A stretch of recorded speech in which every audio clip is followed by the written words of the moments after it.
you and I know, even to get 4 people on a Zoom call is like a month down the road, right? Right. Much less getting like the heads of 10 different organizations in a room at one time. Like, okay, you've got a time lag there.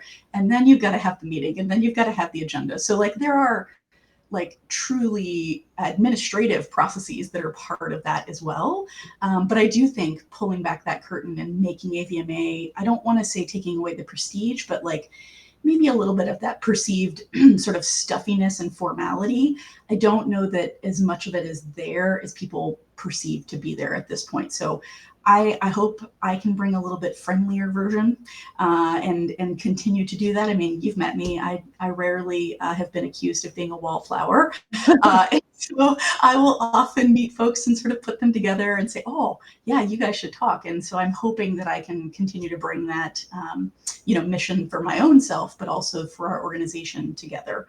And I would love to see us really still have this united place where we can all, come together, whatever that looks like. Is that CE? Is that, just having debates? Is it having a town hall session? Those are all really good things I think the association could do, and really are not that big of a lift from what's already being done. It's just one more little piece of feedback that needs to be, put into the process.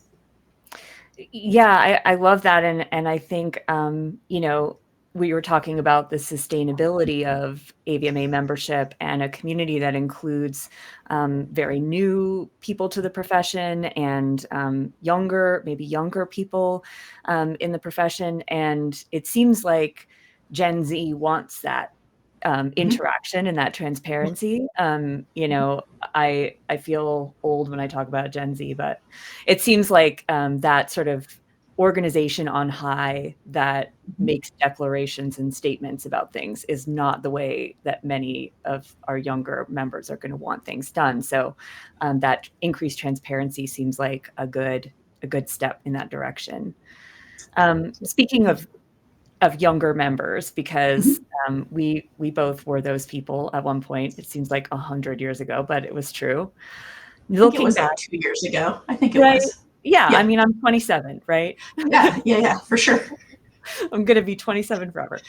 Yes. But if you could go back and give advice to young Jen, what would you tell her? Wow. So we're not going to get into all the pathology that's associated with this,